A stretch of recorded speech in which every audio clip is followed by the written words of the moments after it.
So this is my submission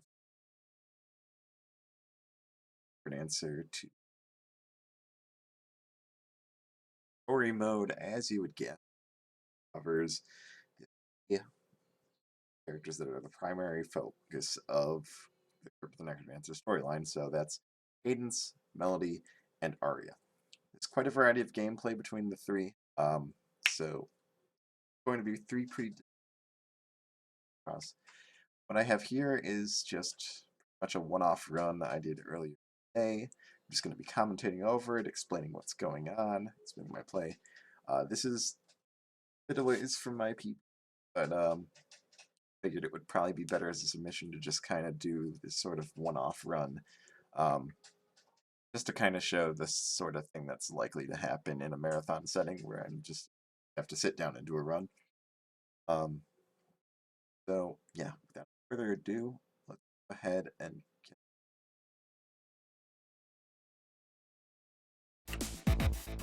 so yeah, this run is pre-recorded. I'm just going to be commentating over it because I'm not going to be able to handle commentary live while doing it. I still have other people attending who will be able to provide commentary.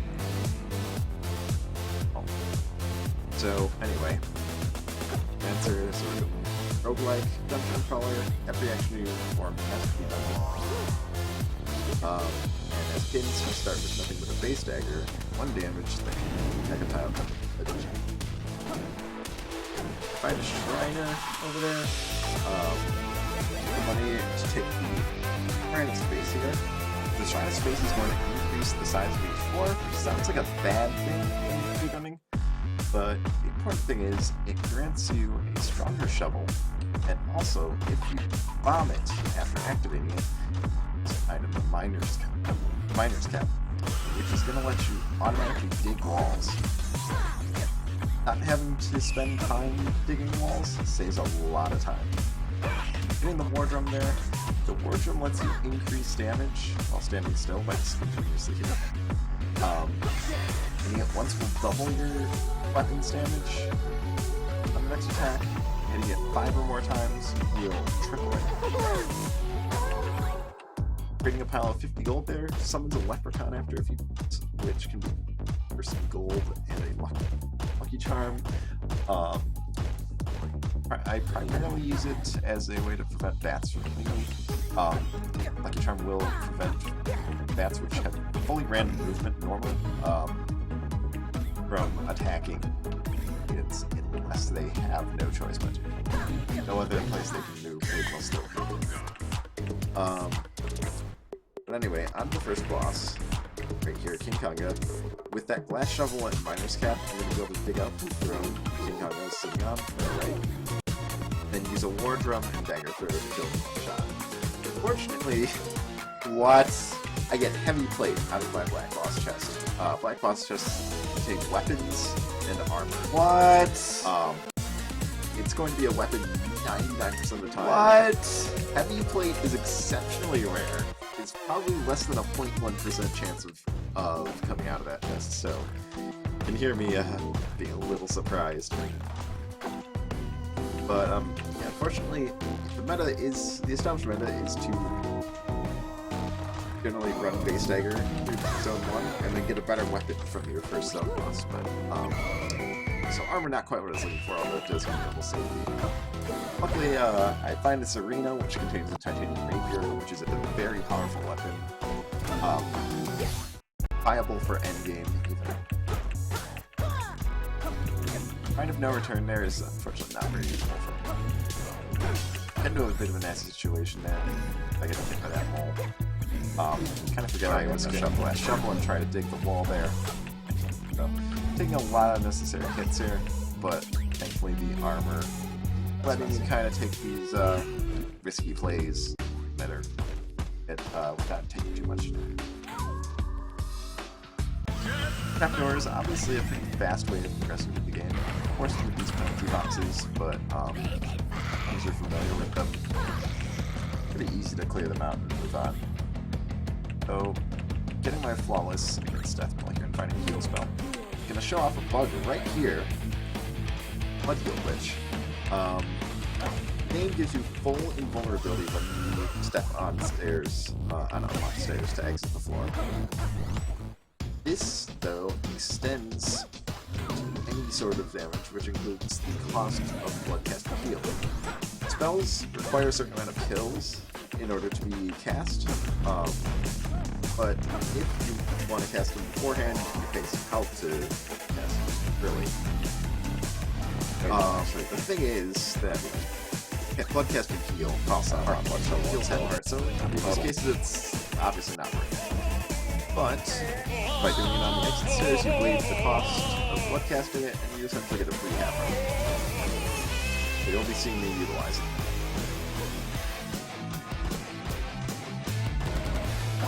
Finding another trap door, so it's going to be heading straight for that.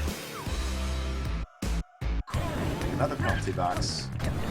Risk of being lost, but fairly easy to handle. Picked up a shield spell in the last floor, which is going to help me with this whole earth fight. And then using the wardrobe to one-shot forward. Without that wardrobe, I would be 1 damage short. I would have had to chase the head around a little bit more. Again, building up phasing here, which is going to let me walk through walls. Or, you know, oh yeah, that's right. Wood. This effects are really weird. But I have a miner's cap, which is auto-digging the walls for the most part. So it might seem like a pointless take in that maybe I should have stuck with the ring that was giving me a little extra defense. But there is a point to this, to running phasing even with miner's cap, which will be clear once we hit the boss, the final boss of Cadence.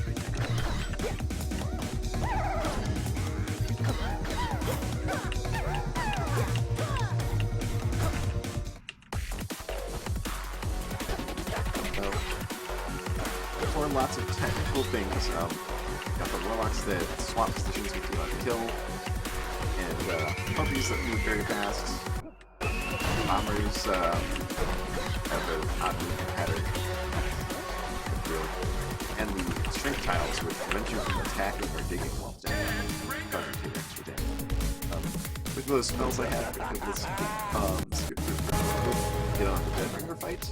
The mirror, you have to get all 4 bells wrong, and then get that very charge. Pretty fast fight. I'm Necrodancer. This is where the ring of phasing comes in. Normally, you'd be required to do this series of button puzzles where you have to land the characters on the button simultaneously to destroy the stage. But for phasing, you can walk straight onto the stage, take the loot directly, and bomb the Necrodancer off to initiate phase 2. You're also seeing me kind of exploit the Necrodancer's AI to get him to move closer to me. Necrodancer tries to stay just at the edge of the range of his spell effects. You can exploit this proper positioning to get him to move towards you exactly enough to hit him before he can move. So that's the end of Cadence run. And now it's on to Melody, who is the golden loot, which you saw at the end of that last run. The golden loot is locked at 1 damage and can never do more. It attacks while moving, but it can also only attack while moving. It will attack all surrounding tiles whenever Melody moves, but cannot directly move into an enemy. So, finding a Shrine of Space again right here.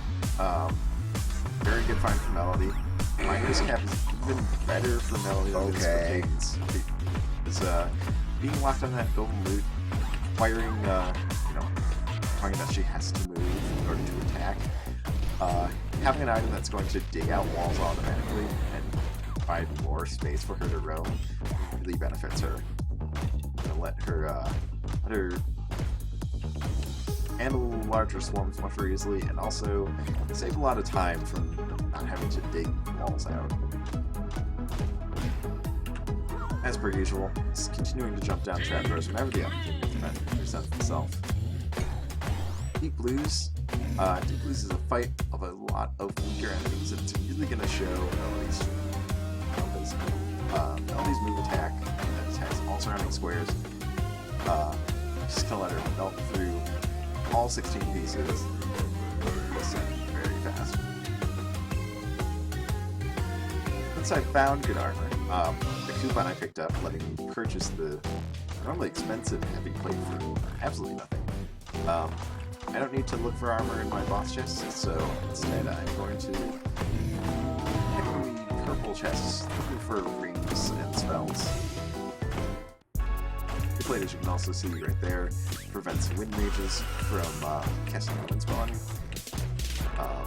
Normally wind mages can be one tile closer to them, but with heavy plate, that's...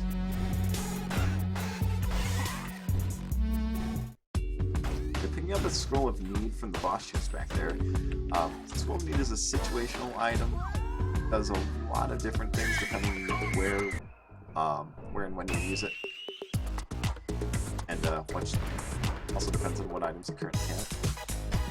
The situation I'm looking to use it in is when you have a heart and health remaining, you can do a potion, which is essentially a free resurrection, an extra life. Fortunately, I kind of messed up on that kind of fight. Gave it a little bit of a demonstration on the loot's inability to attack enemies directly. Accidentally tried to move directly into that zombie. I just kind of nudged it with my shoulder and did no damage, and have to keep moving and protecting.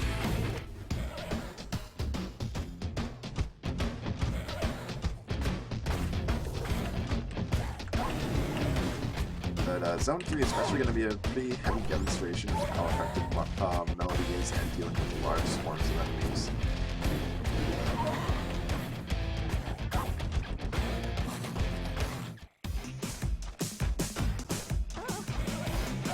Seeing a lot of use of Infernal Torch. Infernal Torch, whenever a wall torch is dug out, will cast a greater fireball spell. I'll be using that to my advantage whenever I can.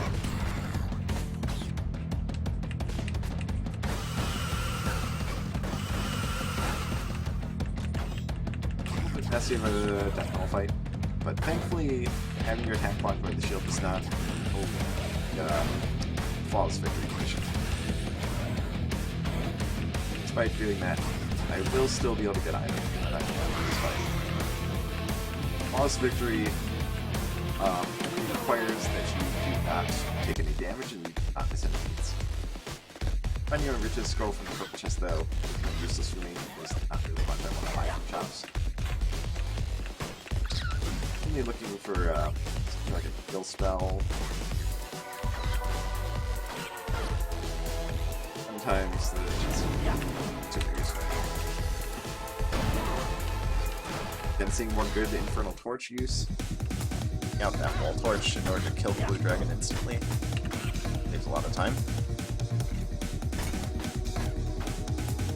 Zone 4 is very tricky for Melody, especially because of the warlocks. Since you are not given the option to attack enemies when moving, warlocks can very unexpectedly be hit and place you into situations you don't actually want to be in. Picking up the Frost Charm and accidentally immediately demonstrating what it does. Prevents the damage from one hit and then casts a greater 3 spell.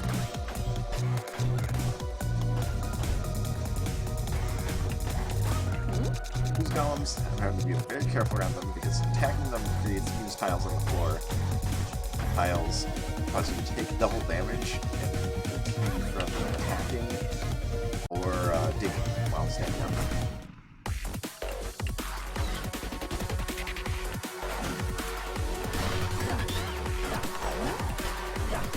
It's a sketchy situation here, lots of things going on.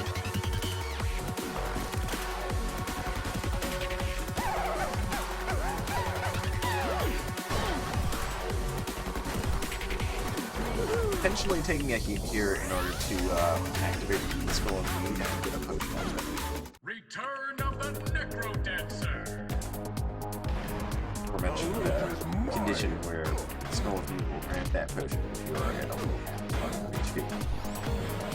But Melody has a slightly different final boss compared to Cadence. It is still the Necrodancer, but it's a much crazier, swarm-heavy fight.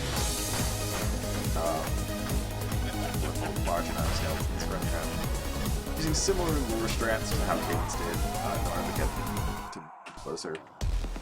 But that's the end of the Melody run. Now we're on to the final story character, Aria. Aria certainly has a reputation among like players for kind of being roadblock players who complete the first. Aria is meant to be a challenge. Aria cannot use any weapon other than that basic dagger she's holding now. She cannot miss any beats. If she misses a beat, she dies. Or at least takes direct damage, which can only be prevented or saved from with a potion. And also, only as half a heart, you cannot gain any more. So that makes her die in a moment. But she does get a little help to start with a potion, so that does save her from one mistake, whether it's missing a beat or taking a hit from something. Also switched from the Bizarre Charm that's going to prevent gas whites from randomly spawning. And in addition, she also gets drastically reduced enemy spawns. In fact, she does serve zones in reverse due to story purposes, and you'll notice that Zone 4 has a lot less enemies, and some enemy types are completely missing. Most notably, ooze golems are not present, and neither of the Zone 4 monkey types. So this overall makes Aria a lot more manageable. It's certainly still difficult. Still a threat of very abrupt death. Not careful. They're making a mistake, jumping into the mommy. Make another mistake right there, and getting myself cornered. In that position, I could not move up or left because those walls I could not dig. And performing an inbound action like trying to dig a wall that you're unable to also counts as a misbeat on Aria and kill them. But moving down or right would have gotten me hit by the bomb. So the only choice I had was to use an item or a spell in order to force myself to stand still without actually wasting a beat. So using the Gigantic Skull, close last second save there.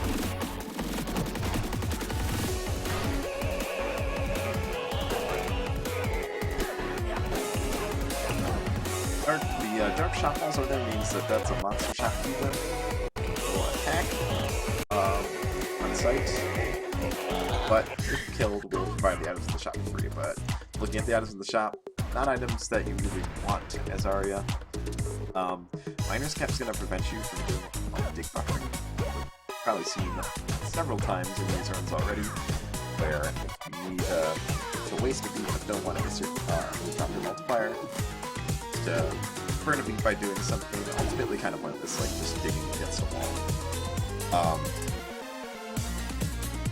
While Cadence and Melody can just stand still for a beat if they need to, Aria needs to be able to dig buffer if she wants to waste a beat. So the Miner's Cap actually a pretty bad item for her in most cases, because that's going to automatically dig the walls and completely deprive her of the ability to dig. That's why I don't go for it, despite it being such a strong item in the first two characters. Finding the Ring of Courage here, which is going to give +1 damage and the ability to get an invincible kill dash whenever Aria gets killed. She'll move forward and be invincible for that reason. Using that to just kind of carve my way through some enemies very quickly. Also taking the glass shrine to convert my karate gi to glass armor. As a safety measure, since I already lost my potion. Just want to make sure I have some sort of hit protection. That said, glass armor, not going to do anything to protect against deaths from misbeats. So I still need to be very careful on that front. Conjurer here, not getting too much useful. The Blitz of Leaping, which I'm more than happy to show off, because it's a very fast item, but very difficult to use. A lot of players don't really like it, but with proper practice, extremely fast to use.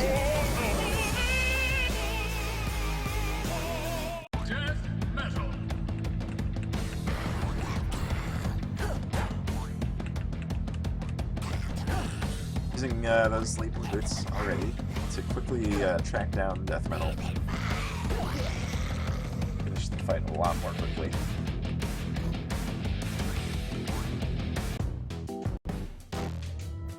On to Zone 2, Aria's third zone. And as you can see, Aria actually gets enemies from later zones. Not all zones. But again, she does get less overall in these ones, so it doesn't really make the game potentially harder for her or anything.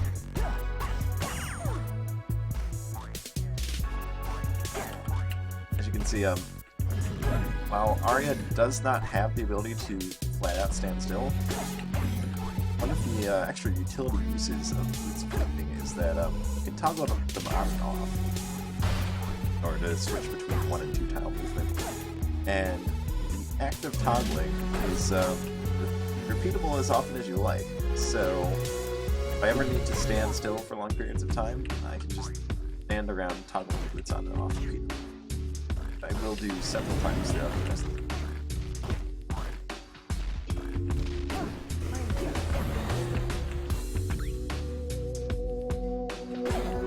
Popping that white scroll there to freeze the end place because I was about to get sandwiched against that. Using the Boots of Leaping toggle again to skip a beat where I needed to. Boots of Leaping also granted leaping the water, allowed you to loop freely. You're gonna see some good use of Leaping of Courage right here. You can protect against a lot of potential intense damage, and also clear out all the tentacles in the first pass. And a shield scroll here, I'm really happy to find that because the shield scroll is helpful in a much guaranteed on Aria's final boss. So if I can hold on to the scroll until then, my final boss will be pretty easy to put away. But here I find Ring of Mana. One can argue that this was the wrong decision to make. By reducing myself to 1 damage, like these enemies pretty slender. But at the same time, Ring of Mana, very strong. It's causes all your spells to be upgraded to the stronger scroll versions. And it also increases charge rate of spells by 4 times. So, whereas without Ring of Mana, that shield spell I have was an 8-long shield that takes 20 kills to recharge. Now it is a 20-beat long shield that takes 5 kills to recharge. It's quite a substantial improvement. But as mentioned, unfortunately, the choice to take it over Courage does mean I'm down to 1 damage, which means fighting these enemies perhaps a little slow. So I use bombs to kind of speed up the boss kills there a little bit. And I'm also going to show off a little trick here. Whenever a shield prevents damage, it'll give you full invincibility for that beat and the next beat. And that lets me take the trapdoor.